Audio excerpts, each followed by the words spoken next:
I fundamentally think that the way companies hire right now is just broken in the first place and could use a huge reset and a refresh from a blank slate. An interview is just a conversation.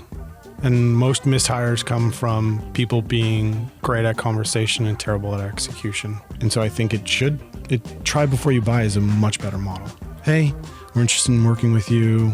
Let's have a conversation. Yeah, of course.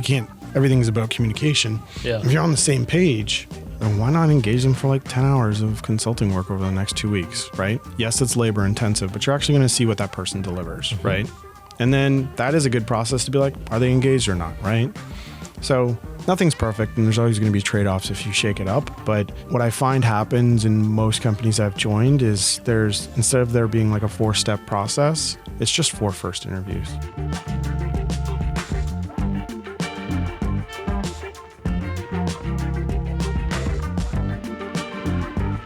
Welcome back to this, I believe, the 16th episode of the StartWell podcast called Gathering, where we try and kind of peel back the onion on the current state of teams and speak with people who support teams at all different types of organizations. So today I'm in studio with Martin Hauck, who is at a company called the People Group. Yeah. So we're going to dig into what that means, but it sounds like, there's some symbiosis in what we're doing with the Gathering series and with the kind of network that you guys have been developing. For sure. And so I'm excited to see, to just dig into kind of what you do, who's part of the network, and some of the backstory. Maybe we'll start there. So Martin, welcome to the studio. No, thanks for having me. This is the most profesh studio I've been in. This is one of those like milestone moments in life. Wow. I remember my first business trip, like via airplane, and I just had this like moment on like the escalator that's flat. I don't know what those are called. Sure. And I was just like, oh, and like this is another moment. Like I'm like, oh, this is cool because I've done podcasts, but never this legit. Here, let's both do this, man. Let's pat yourself. Yeah, I will. There you go. Yeah, thank you for having me.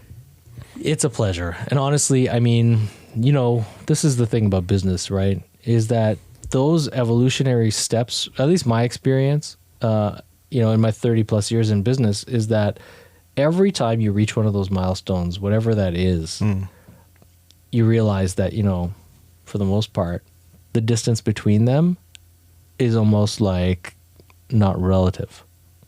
But I don't want to get philosophical. Let's talk about what you do, man. All right. Okay. Cool. To clarify, by day, I am the head of talent at Caseware.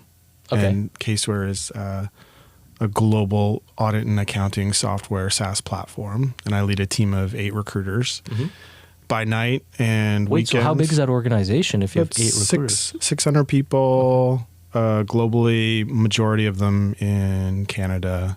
It's been a Canadian organization for 30 plus years. If you're an accountant or an auditor, you know the name inside and out, and you use the tool every day, and you put Caseware as a skill on your resume. That's pretty epic. That's pretty cool. Yeah. And by night, I've got the people group by early morning and by night, and when I'm not being a dad and when I've got time on the weekends, I'm trying to grow this little thing called the people group. Yeah. So you are a career professional in HR? Yes. I've spent the last 10 years in recruitment, and prior to that, I spent 10 years in sales and management for industrial and construction supplies when I sold nuts and bolts. So it's a literally nuts life. and bolts. Yeah, literally nuts and bolts. Yeah. I can point out buildings in the city where I'm like, yeah, I probably put my hands on those hardware and that fasteners. That's epic. Yeah. What led you to the whole people thing? Not like either way. I mean, the people group, but also working in human resources. Well, I fell into that. So in the industrial space, I won't go too far back, but basically got recruited to be a recruiter for the industry I'd spent 7-8 years in. Okay, because you knew that industry. Yeah. So it's easier for me to call up an account manager and shoot the shit with them and talk about their day-to-day versus, I don't know anything about your industry. Why am I going to pick up the phone or respond to your email kind of thing, right? And back then, like cold calling candidates was legit, still a thing that happened. And so I got recruited to be a recruiter and loved it. didn't know I was going to love it, and then went off, started my own recruiting firm after that, and realized nobody was taking me seriously because I wanted to get tech clients. And I was only doing industrial stuff, like plumbing companies and whatnot. And one person took a chance on me at a tech company. It was like, we're not going to use your services. It was a sales call that turned into an interview. And I was like, well, if you let me keep doing my, recruitment on the side, I'm happy to join. And like, you're not going to have time for it, but sure. He was right. Yeah. He was right. So I spent a year with Wrangle, got into tech, and I had an awesome... Oh, Wrangle.io. Yeah, Wrangle.io, yeah. Oh. And I spent about, I think it was 9 months. So they taught me how to be a technical recruiter. They taught me how to hire developers, and I started learning about Scrum and Agile and all that fun stuff. And I had an awesome colleagues, Avery Francis, who's built out her own agency and is just doing incredible stuff. She's a host of Girl Boss podcast right now. Is she from Bloom?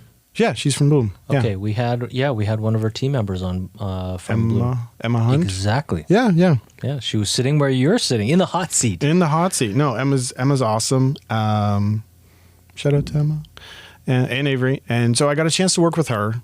And then when I got recruited out of Wrangle to the next company, StackAdapt, it was sort of a lonelier because I didn't have as many colleagues. That's here in Toronto. Yeah. And so I didn't have somebody I could like turn my chair to and say, hey, what do you think about this situation? Or I've got a candidate that's, ghosting me, or I've got a candidate with crazy competitive offer. What would you do? And so at the same time, I was in all these other communities because I was recruiting people from those communities, because I would keep tabs on who's talking about stuff and which developers are most active in the Toronto JS community or the Design X community.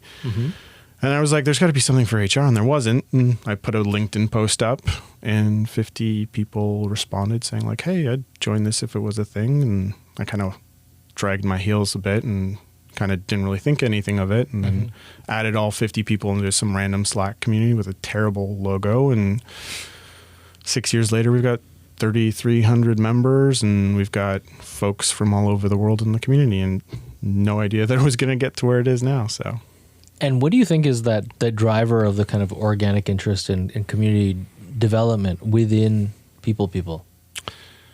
It's very organic. I feel very grateful and blessed because it wouldn't be what it is today if it wasn't the people in the community driving it. Because if I had to come in and drop articles and... If you're pushing that content constantly, like, I mean, this is kind of what we're doing, and also why this series exists, is really to raise stage to the voices of the community. And again, taking that note from StartWell's early days of peer-to-peer mentorship. So if the stories can be not only compelling from people's experiences in, this wide world of team support, and development, then, I think people can learn a lot from each other. Yeah. I think people want to teach each other. I know people want to teach each other. There are people out there that, like for myself, at every company I've ever been, if I find a cool new thing, I'm actually more interested in teaching everybody else about that cool new thing than actually doing my job sometimes. It's kind of ridiculous. And there's other people out there in every profession, and those people are the ones, like, if you get, and I think that was kind of why it kind of took off, was because we just happened to have a bunch of those folks join the community early on because they were looking for it in the first place.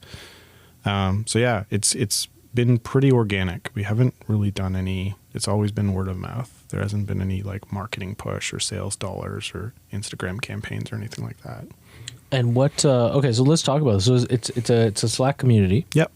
Are there any general demos that are in your head in terms of, you mentioned it's mainly here, but there are global people. Yeah. What's that dispersion look like? Is it mainly people in Toronto? Is that 80%, 90%? Yeah, I would say 80, 90% is Toronto based. I would say there's a big chunk of folks out in Vancouver, Montreal, then you've got Alberta, Calgary, or Edmonton, Calgary, some folks on the East Coast, and then we've got a bucket of folks from New York, a bucket of folks from SF, a few folks from LATAM. We have like, there was this one crazy push and we had like 50, 60 people from Nigeria just reach out and join the community. And some of them have immigrated to Canada. And I think it just kind of came up in topic of conversation in another this community. thing exists. You can meet some people. Yeah. And then we've got a bunch of folks sprinkled across Europe.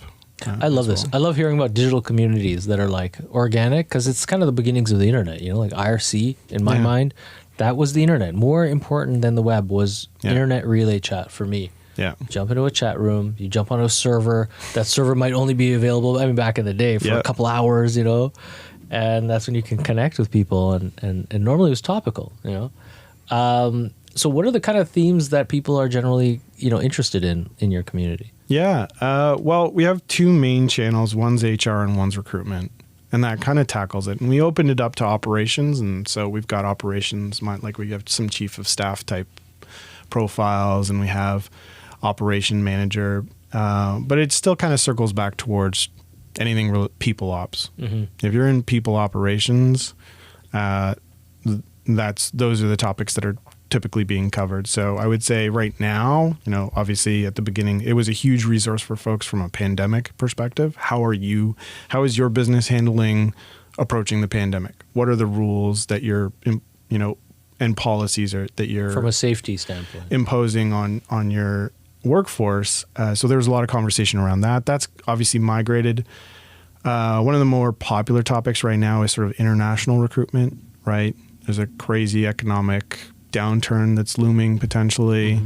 Mm-hmm. Recession is just constantly talked about. And so a lot of companies are redeploying their recruitment strategies in an international way because they're capitalizing on the work from home aspect and the remote aspect.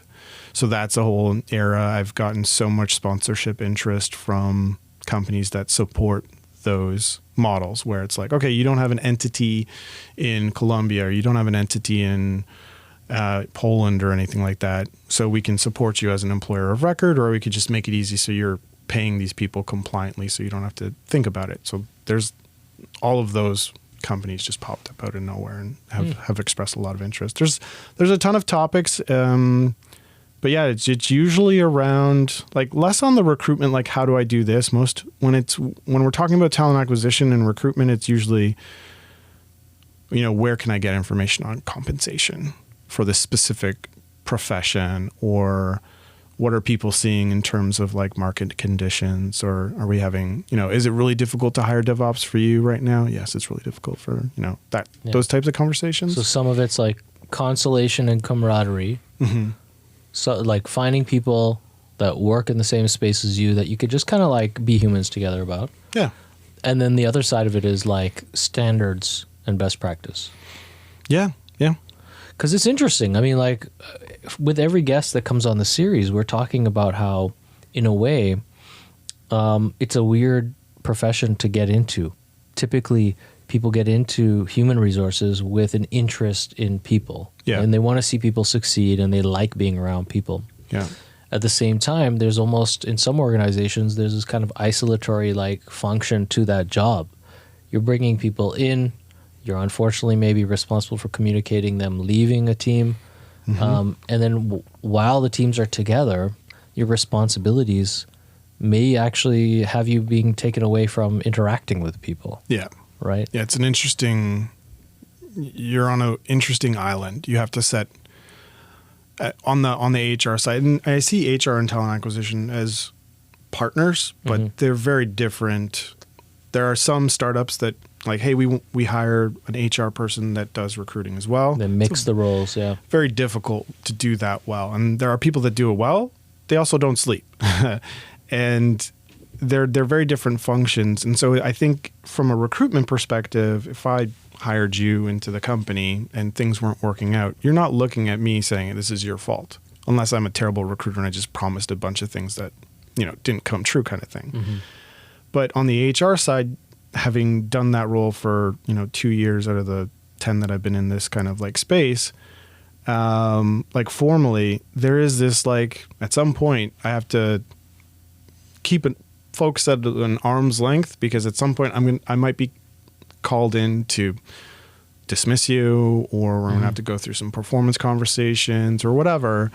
And it just makes that, so there is that need for community, because who else are you going to talk to? Especially, like, for example, another topic was layoffs, right? Layoffs was just something that folks have needed a lot of support on, because, hey, I'm being asked to conduct a layoff and I've never done it before. And, for a company's brand and reputation to put that responsibility in the hands of someone who's never done it before, but also understanding that the business is moving so quickly and has to react to that circumstance in that moment, you're not typically bringing in consultants to do that. You're just, all right, we're going to work on this as a team. And so folks are coming into the community and saying, like, how do I do this? And leaning on support from peers and mentors within the community. Yeah, it's definitely, I'm sure, been a crazy time in the last couple of years for all of these topics. And the other side of it is, one thing we're hearing a lot, of course, is like, this distributed workforce and remote work, and how people that are in charge of people at organizations may never have dealt with this idea of, like, how do you coordinate and facilitate coordination of communication between team members that are now in different time zones. Yeah.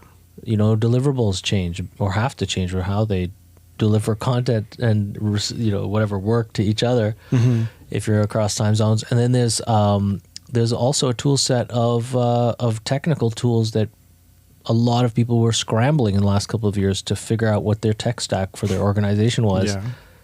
And they might not, in this space, they might not be very tech savvy. Yeah.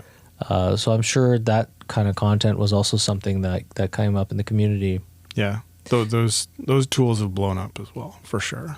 Did you find that there was turnover within the community, or at least people going through their own job changes? Yeah. Shifts? Right now, specifically, to be honest with you, it's really tough for talent acquisition. And like HR, less so, but the amount of recruiters that are joining the community looking for recruitment opportunities, because companies are tightening up their belts. They're responding to the economic circumstances, and the first thing to go, if the first thing to go is hiring, then we don't need as many recruiters, right? And that's perfect. That's across the board. Even in theory, if the business doesn't actually need it, companies are still tightening their belts and saying, like, we're just going to outsource it. We're going to go with fractional support as opposed to full-time support. We're going to go international. There's a million different ways. They're just, folks are tightening their belt because they're scared of what they don't know. I'm sure even the means of on the talent acquisition side of things. Like, I've wondered about this. Okay, the way I look at it, talent acquisition is sales in some ways, or a big part of it is sales. Yeah. And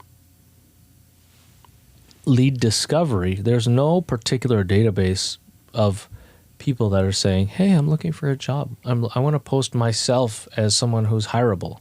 At least I don't know about that. There's too many to keep tabs on it in a good way. Like, nobody's really, like, LinkedIn hasn't crushed that yet. Right. So you're right about it. But, like, for example, a good friend of mine, Adam Gellert, he has a platform called Hired Hippo. Oh, yeah, Hired Hippo. Okay. You can definitely do what you're talking about. That's local. That's local, and you could do that. But to the point about, like, it's local, it's not global yet. I think the concept, somebody's going to get it right. Somebody's going to, hopefully Adam gets it right in terms of, like, it becomes global and it becomes adopted. But LinkedIn hasn't figured out that, like, they've got the profile picture with the green swirl, but that doesn't do anything. You're available. Yeah. But for what, how, why, how much, all that metadata could easily be established in the platform. Yeah. So what is the process typically? Like, what does it look like? If you have to find someone for a job and you're searching, you're looking for the best candidate, maybe it's someone that already has a job. Is this typically the approach? Yeah, well, in the startup tech space, the assumption, it's an inbound, outbound approach. So you're going to have your hands in both pots. Like, the outbound approach is, I'm going to post a job and I'm going to see what comes in. I'm going to keep an eye on the folks applying, right? I would say it's 1% of the candidates that apply are worth, 5% of the candidates applying are worth having conversations with. And of that 5%, maybe 50% of them are worth introducing to the hiring manager, right? On the outbound approach, we're reaching out to folks from whatever means, Twitter, LinkedIn, AngelList, whatever social media or online platforms available. You're tapping them on the shoulder and saying, hey, I like what you've presented here. Let's have a conversation and see if what you present matches further, and you can kind of double click on that. And so the cost of external recruitment agencies, which typically charge 15 to 20% of the base salary, just made it simple for companies to say, well, why don't we just hire someone to do what the recruiter internally is doing? Because we did 10 hires with an agency. We could make, if someone does 5 hires, that pays for that person. If they do 25, which is entirely possible, we've tripled the ROI on that. So it's an interesting proposition. It makes sense. But what's also interesting to me is where those people come from to fill that role. From like a talent acquisition perspective? Or? Yeah. How do you hire someone to hire someone? Yeah. So I think you mentioned it earlier, like you don't go to school for talent acquisition. You don't go to school for recruitment. There's a lot of interesting kind of common talent pools for recruitment. I would say hospitality is an awesome candidate pool for sort of like career transition folks. Like, hey, I want to get into tech. I don't know what I want to do in tech. I just know I want to get into tech. Well, if you want to be a recruiter, if you're down to kind of go down that career path, hospitality is great because the candidate experience translates to the customer experience and any type of sales, obviously, because you're pitching a company. My conversation with candidates when I'm a hands-on recruiter, which I haven't been for a bit, but when I was, I'm basically selling the same thing. Like my script is the same. I'm just pivoting the script to highlight the points that are most interesting to the candidate. If I'm interested and I want to sell to them, I'm obviously not going to sell too hard, but I want to make sure I'm connecting the dots that are important to them. So I'm learning about their career and figuring it out. So curious people, I mean, that's a really super vague, like how do you measure or assess someone's curiosity? But I think infinitely curious people make great recruiters. I think folks that have like a hospitality mindset or have come from like fast food or, I've hired folks from Starbucks who were general managers that just like get shit done and make sure people are leaving our establishment with a smile on their face. This is the same concept with recruiting. Right. Even though, and I think it's a little bit more important that everybody have a good experience because 99.9% of the people that you interact with, you're giving them bad news. You're saying, hey, sorry, we went in another direction. Or you're trying, and the further down the line a candidate goes in terms of the process, the more invested they become, the more emotional it gets. And if you're releasing someone from the process or you're saying, hey, listen, we're not going to hire you, and it's the 4th round and they've invested 4 or 5 hours, your company's reputation is in that person's hands.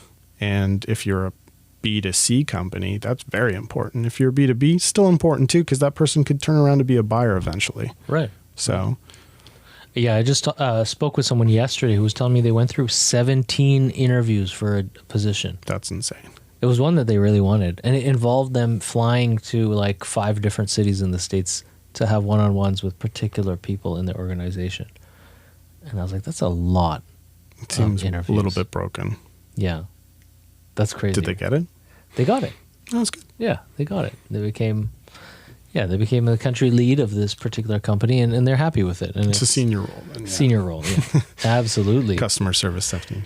It's so funny because on the flip, every company has their own culture. For me, when I find someone as an employer who, who just seems like they have an appetite for expansive thinking and for kind of functionally owning a role, but then really outgrowing it in a sense as quick as they can by building up others, I love that. I'm like, okay, one interview. seriously Yeah. throw you into it. And if you're cool with understanding that it might not work out, then let's try it out. Yeah. But not in fact, very few organizations kind of from day one have that dialogue, I find, with candidates to say,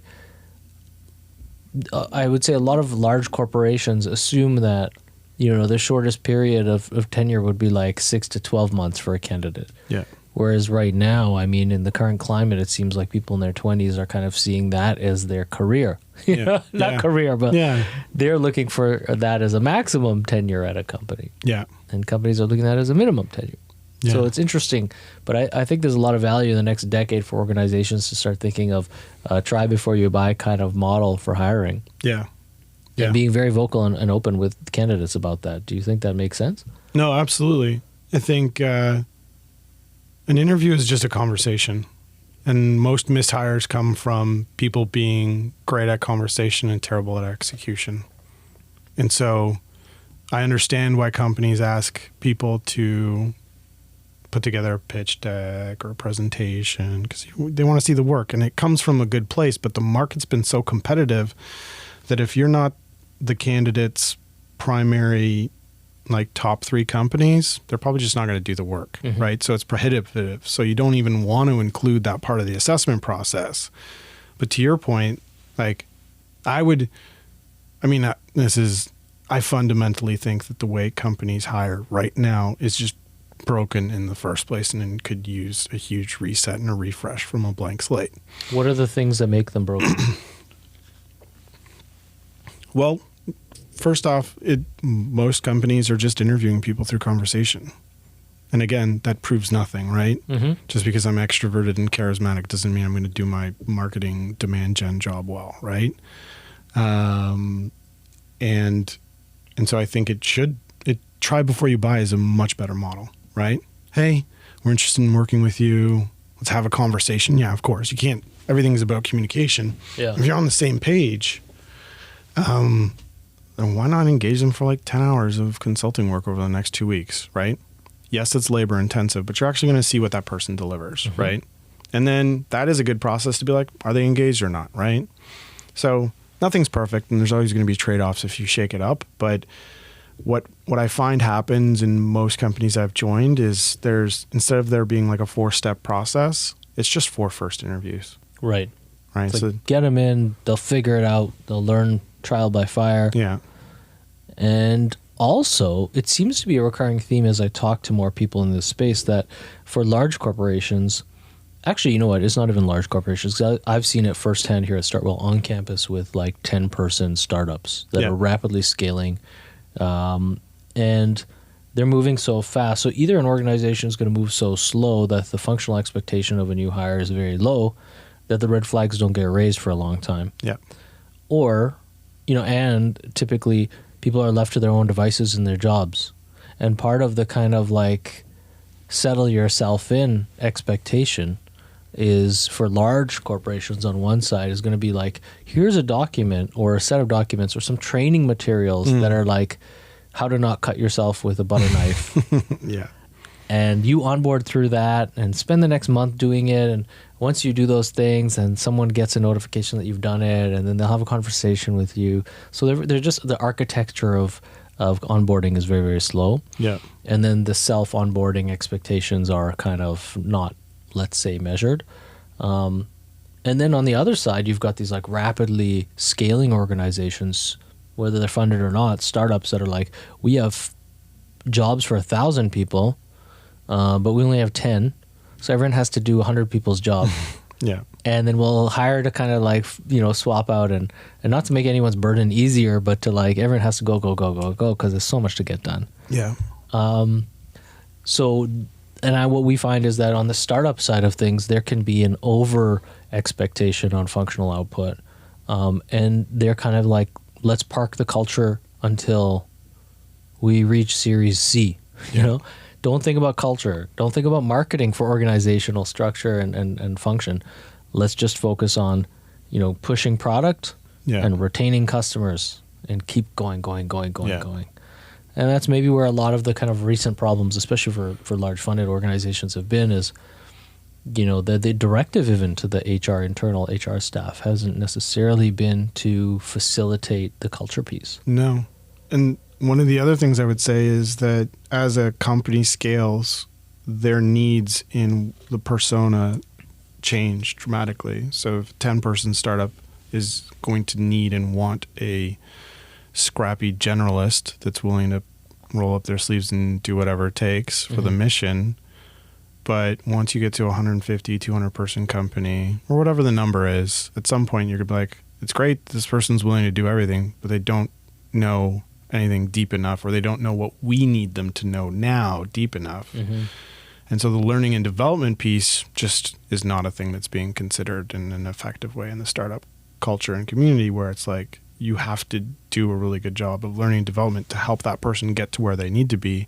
Otherwise, they just bounce between startup to startup to startup because they're the builders, right? They get the foundation set up, and then at some point the company says, okay, we need a specialist because we need somebody that knows how to do SEO or whatever the gap at the moment is, right?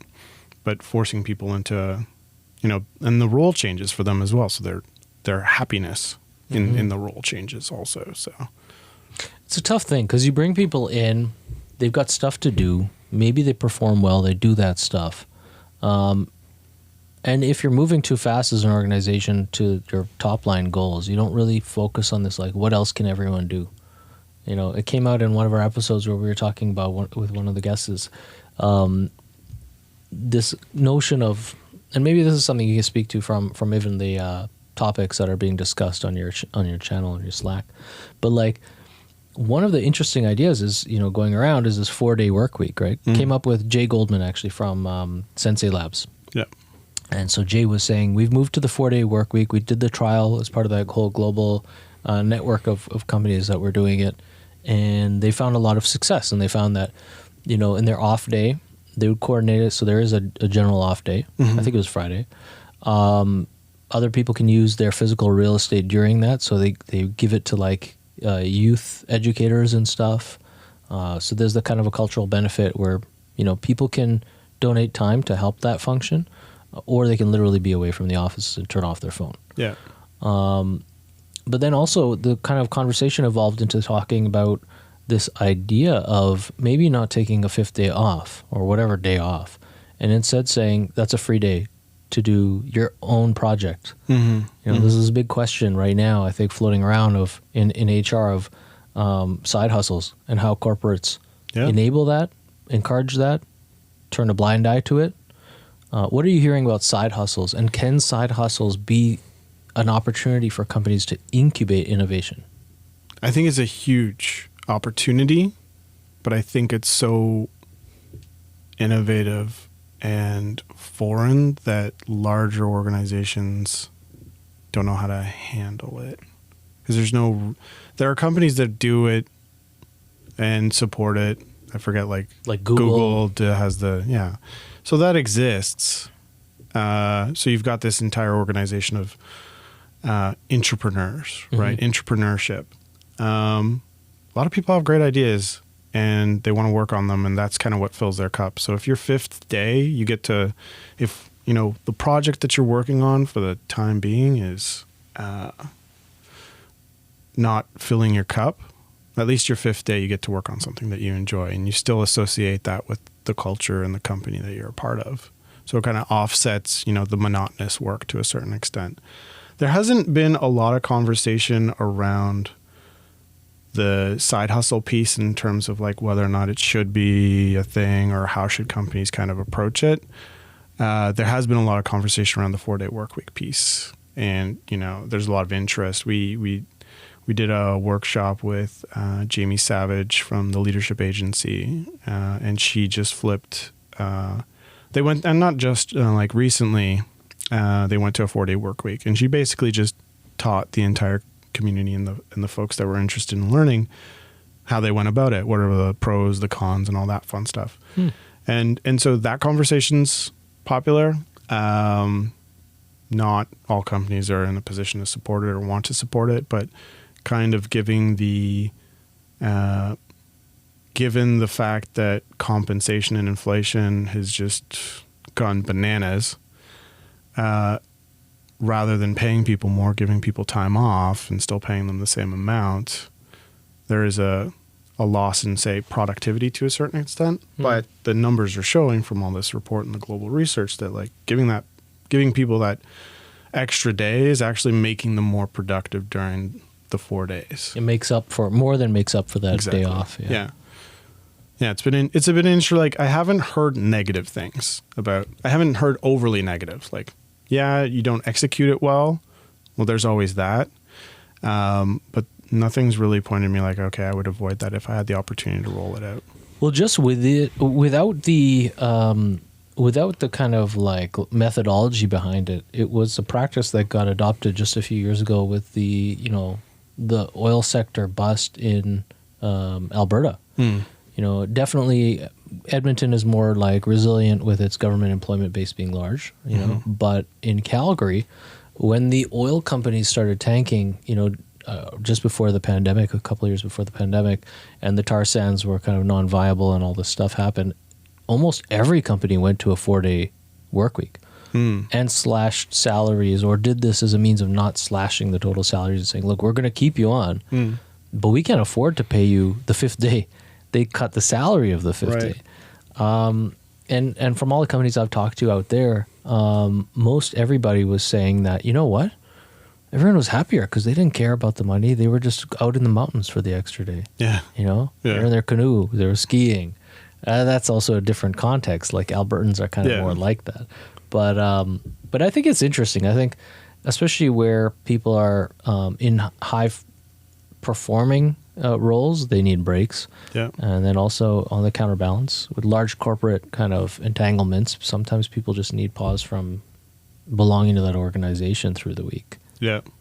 So it's a very binary approach to, you're either working 5 days a week or, we're not interested in you kind of thing. Yeah. And like, it's cool to hear that they did that, but to your point, like if you're a high performer and you've just been working 6 months in a grind to close a deal, you're like, hey, listen, I need a sabbatical and that's not going to work for you, but how about I take 2 months where I just work 3 days a week and you can recharge and refresh so that when the next big deal comes along, you're set up for it, versus that person just ultimately burning out, then misplacing the blame on the employer, saying, I hate this place, fuck them, and then leaving. And then that employer loses a great person. When instead, it's just like, hey, let's take a look at the human. Right. Figure out what they need and scale back. And most companies can't do that. Like, it's just so foreign to them. Like, I'm not saying, like, even my current employer, like, I don't know that we would look at that because there's so many other things to tackle. But kind of going back to the piece, like, I think the way we look at work is very broken. I think what's positive in the future of work is we're starting to look at these ideas more seriously. We're having the conversation now. 2-3 years from now, there's going to be more companies doing, like, maybe it's not a 4-day work, but maybe it's like a flexible work week, or gig work and contract work is going to become more popular as well. So we're definitely seeing with distributed work and remote work here at StartWell, where, like the main function of this place, we've talked about this off camera, right? Like that we do the media stuff, we do a lot of media production stuff, but outside of that, for the most part, as we started as a co-working space in 2017, we've actually taken a lot of like office space off the menu and converted it into meeting space, because we are facilitating and not facilitating in the sense of hands-on led sessions, but we're kind of enabling team gatherings. Yeah. And some of those are working days, and like where teams that are distributed, don't have an office, are coming together in person once a month, once a week, once a quarter. And they find it so much value out of that, because a lot of it is just socialization. Like they come together to be like, oh yeah, I forgot about you as a person. Because no one likes being on Zoom, no one likes being on like video calls. No. And it's exhausting. And being tapped in all day with other people through collaboration software, very difficult. When you're in the office, you get moments of privacy, for the most part, in office work, white collar work. So it's very interesting. But we are seeing that the way that organizations are approaching this distribution, and now, so many companies in Toronto alone, which I'm surprised it took this long, but that's me because I'm always thinking of innovation. So many companies, though, that, you know, from Fortune 50 companies to startups are choosing these, seeing them, I think through last year it was like tests to do these like, you know, in-person days. Yeah. But now we have bookings that are 6 months out, you know, where companies are committing to it through next year as the way that they work. Yeah. So that's a big flag for change. Yeah. I think that's being waved. I have like this quasi-conspiracy theory that like most companies, even at the highest levels, aren't willing to do something crazy or innovative until a big player does it and then they just copycat it. Mm-hmm. Right? Like, looking at like controversial, I guess, but Elon Musk and what he's doing with Twitter. I was like in my head, I was like, he's either going to say Elon Musk or Kanye West. Yeah. One of those. Yeah. What he's doing with Twitter and how he's going about it, I don't agree with. But there's some interesting aspects to some of his arguments in terms of, okay, so the Tesla team, engineering's 150 people, and that handles the responsibility of people's lives. How is it that Twitter has 3,000 developers, right? And, you know, my heart goes out to the folks that are impacted by these crazy changes. But I think those actions are making all the other executives, doesn't matter if it's tech or not, look at that from a business perspective and say, can I do that? As opposed to people being brave on their own and just saying, hey, we're going to be innovative and we're going to try this crazy fucking idea, right? So people are always, I feel like most businesses are waiting, whereas like the truly innovative companies are because they just take a bold step and they do it. 4-day work week's not an innovation thing anymore. It's a copycat thing, I think. Yeah, it's an interesting observation. And I think for me, my lens on it is in part paralleling, you know, the culture of public companies. Yeah. And the responsibility chain at the top to the shareholder and communication resulting thereof. You know, on one side, and then on the other side, if it's going to be two identities, the kind of like agile startup that has to like grow by all means, otherwise it's dead. Yeah. I think far too many public companies don't understand cash flow. Like they just don't. And so many of them, and I've been in there, you know, I've been in the belly of the beast of some organizations. When I had my days in corporate, we're essentially like large behemoth, even if they're tech companies, but they've been around for 100 years, they only can grow through acquisition. And there's this whole thing of like, you know, acquire companies to buy your future and your current state, and then carry a ridiculous amount of debt. I mean, even some of the most innovative public companies that are doing amazing things to change an industry, like our friends Netflix, they're not cash flow sustainable. Yeah. You know, so I think that kind of like, you know, like financially bloated company that's not earning enough to carry that status, unfortunately lends itself, or has culturally in North America lent itself over the last 3, 4, 5 decades to being slow moving, to being like, let's carry a lot of fat, because if we start trimming it, we have to answer bigger questions. You know, and the Elon Musk thing is interesting because it's like, okay, so a dude comes in and he's agile and he's like, this is my thing and I can do whatever I want with it now. Yeah. Starts trimming the fat, starts saying, well, this has to be leaner. We need to drive up revenue somehow. But at the same time, while all this is happening, the threat of bankruptcy is looming. And it was probably looming before he came into it, you know? Yeah. Like a lot of companies can sit in zombie mode, you know, just as long as they have access to debt, to kind of keep evading the question of whether they need to make decisions that are hard decisions. And some people don't have appetite as leaders, true leaders of organizations, to carry that stress. Yeah. And say instead, you know, this could actually do something. So it is interesting. It blows my mind how many companies are not cash flow positive. Like just that fact alone, there's like, oh, like even for you to say that about Netflix, like I didn't even know that. And like $9.65 billion in debt the last time I looked. They'll never earn it through subscription revenue or even through ticket prices, ticket sales as they, you know, release stuff in cinemas if those exist for the next 5 years. there's no way they can license their way to revenue that would make up for that loss. But it doesn't matter because they're the brand, the platform layer brand, you know? So in that way, there's always going to be dark pools of capital available, and the street is always going to love the stock to a certain degree. Yeah. So it's like, you know, but yeah, you're right. It's a huge issue in the public markets globally, and definitely in North America, that like most companies are not operating on the same financial needs as SMBs and early stage ventures. Yeah. It's changed my mind of the type of business I want to build as well. Because this year rather, sorry, we're not there yet. It's still 2022. Almost. The People Group had 2 acquisition conversations, which is cool, unexpected, and I went through those conversations from an experiential perspective. But yeah, the second you take on investment, or the second you take on or you agree to be acquired, the rules of the game change completely. And I think my mindset with the People Group has always been to like build something that for the community, by the community. And the second you take an investment, that goes away.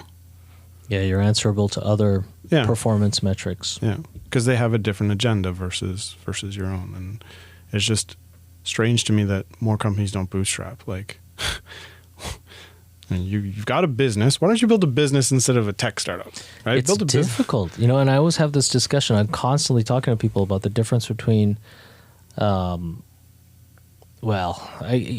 could prototype these identities or cohorts, but like there's entrepreneurialism, right? Which is, start something, create something. That creative process is almost artistry. Mm-hmm.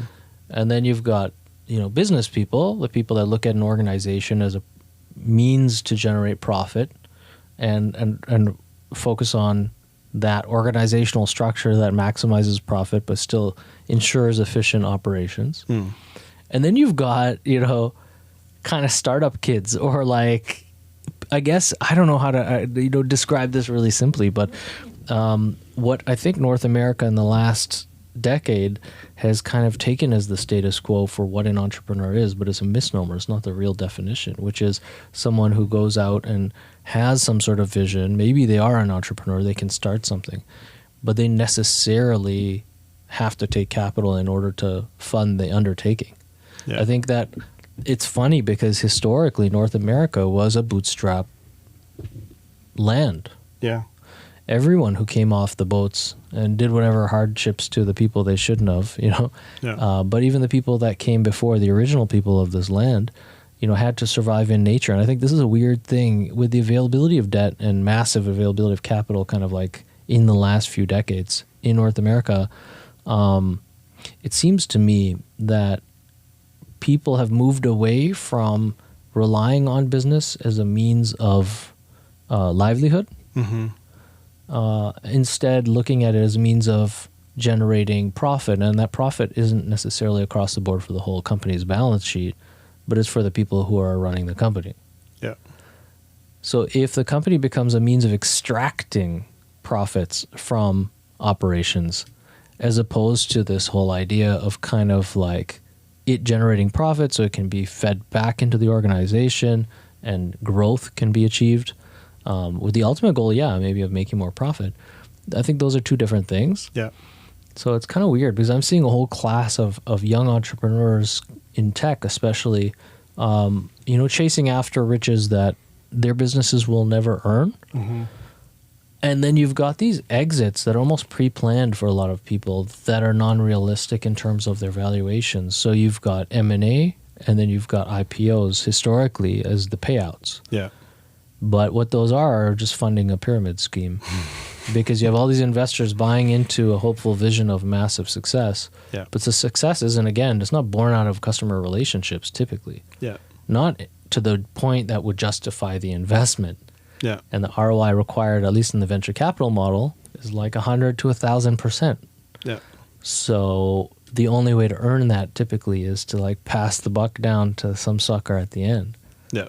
Very interesting for sure. But I hope that coming out of the pandemic, I've seen a lot of people undertake entrepreneurial, ventures, and try their hand kind of at creating business coming out of the pandemic, because for whatever reason, they're sick of their career or they're burnt out at the organization that they're doing because they don't have that fifth day, or they don't have time off, or they don't have a means of contributing outside of the functional expectation of their job. So I don't know. I'm hopeful that like this may change. We may return to a kind of more bootstrappy Canada.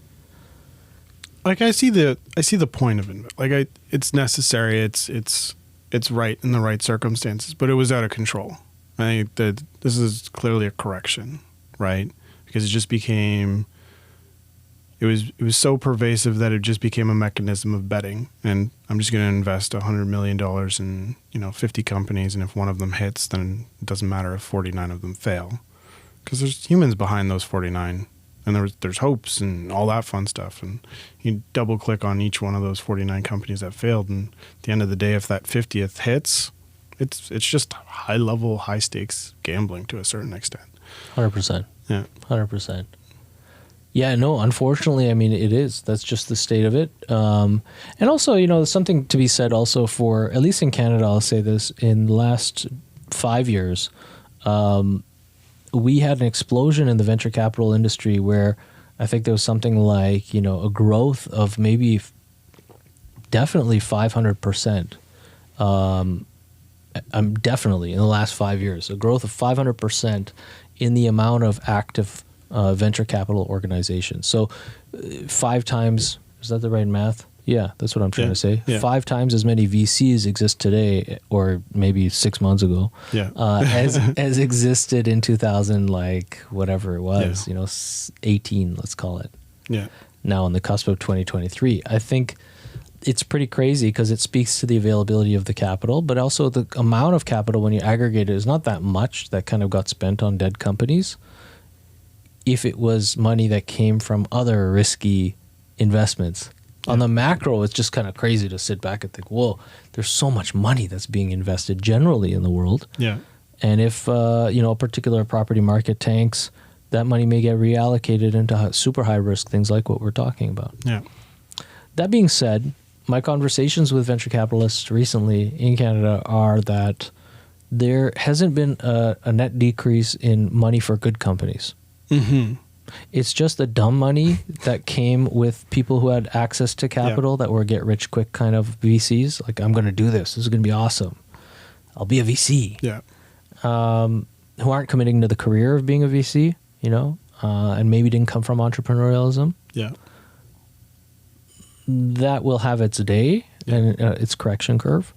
But in terms of availability of capital to invest in really good opportunities and companies that are led by great leaders, apparently there's still opportunity out there. Yeah, it's like VC went through their own altcoin season of, from a crypto perspective, like Bitcoin and Litecoin, and the consistent cryptos are there and they have foundational merit, but the hundreds of thousands of cryptocurrencies that just appeared when there was a hype and just died quickly because they weren't built on anything foundational or novel, just disappeared. So I feel like it's very, very similar market hype that are kind of intertwined in some interesting ways. Absolutely. Yeah, I mean, fundamentally, it's just about kind of capital, right? And the ability for people to wield capital and try and deploy financial means as opposed to just operating businesses. Yeah. Anyway, but that's a whole nother topic. That's a whole different things to watch out for then for the Slack for the Slack community that you're running for the people next year. Yeah. Is it something that you're going to be able to devote a little more time to? Are there events or anything that you're trying to put together? Yeah. So this was the first, I think 2 weeks ago, we had our first strategic planning session ever. Everything up until this point has been spaghetti at the wall. And there's 50, 60 different directions we can take things. And it's fun for me to have a lot of different irons in the fire from like a ideation perspective. But for actual what we're going to do in 2023, main focus is continuous sponsorship. And that worked in 2022 for us, and it allowed us to take a team of like 3 fractional people and build it out to like 12 fractional people. Nice. Awesome team members that are kind of going to support the sponsorship side as well as the community and the content that we put out and that sort of thing. One thing we didn't do as much of last year, partially because of the pandemic, was events. And there's a lot of competition on the event side. We don't want to really enter that part of it, but I think there is a huge opportunity to like create events dedicated to just connecting with people, not networking events, but just literally like, hey, we're all in the same profession. Let's hang out for a few hours. Right. Totally. Nothing like that kind of exists. And so we're aiming to do at least 4 socials next year. Maybe I'll tap you on the shoulder for event space. Honestly, we should work together because we're for the Gathering series, to accessorize this podcast, and then the 2-day kind of conference I'm putting together in April here at StartWell. On a monthly basis starting in January, we're going to be doing a social. Brilliant. So, let's join forces. Yeah, figure it definitely want to talk to you about that. Cool. So events leading us to a conference as well. 2-day, 3-day summit. So my business partner, Preet, he runs DesignX Community. I modeled most of the early stages of the People group after what he built, and eventually tapped him on the shoulder. I'm like, hey man, I'm stealing 80% of your playbook. Why don't you come help me build the rest that I don't like doing, like events. Yeah. And so he's been an awesome partner there. And then building out sort of this fractional consulting concept. So we've piloted that. We're going to continue with that. And the main focus is really just spotlighting members of the community. So, the podcasts that I've done have focused on people outside of the community, kind of bringing in knowledge, but I wanted to start doing podcasts with people from the community. Awesome. As well. There's a million directions. We're ironically, based off the conversation we just had, like, we're looking at building out an SPV or a special purpose vehicle for HR and recruitment people to invest collaboratively in other HR tech companies that we believe in. So we've got, 4 or 5 deals that we're looking at, and we're going to make our first collective investment hopefully in Q1 of next year. Wow. So there's a million things going on. It's pretty exciting. I'm most excited about the team we've put together to kind of work on that for 2023. So, yeah. Yeah, it's been a few years. So now you're at a point where you feel like the organization is an organization. It's not a project. It's a project. It's so weird. It's the example I give is like, I'm building a team, and if that team was playing a sport, let's just call it basketball, at any given moment, one of my players could just disappear. And that's true for any business. But because all of us are fractionally doing this, and like some people I've got 2 hours a week, or I've got 10 hours a week. I see what you mean. Yeah. If they get a new job, or if the work becomes busy for them, they just kind of. I just randomly have players on the field just disappearing, and I got to sub in, sub out, and so it's been an interesting pendulum swing of like, it was just me and a core group of 2 or 3 people, and I learned a lot of lessons from that. And then me pendulum swinging to like, now it's going to be 12, 15 people, and folks got to put their hand up if they want to like help out on an initiative, if they want to increase their socials or work on the newsletter or plan events or that sort of thing. Interesting. Well, yeah, any way we can support through 2023. Cool. Yeah. Thanks for joining me on the podcast, man. Thanks for having me. It was a lot of fun. Absolutely. It was a pleasure speaking all about the community, your thoughts on kind of, the world of HR, and hearing a little bit about your journey also, Yeah. career-wise. No, appreciate it. Thank you.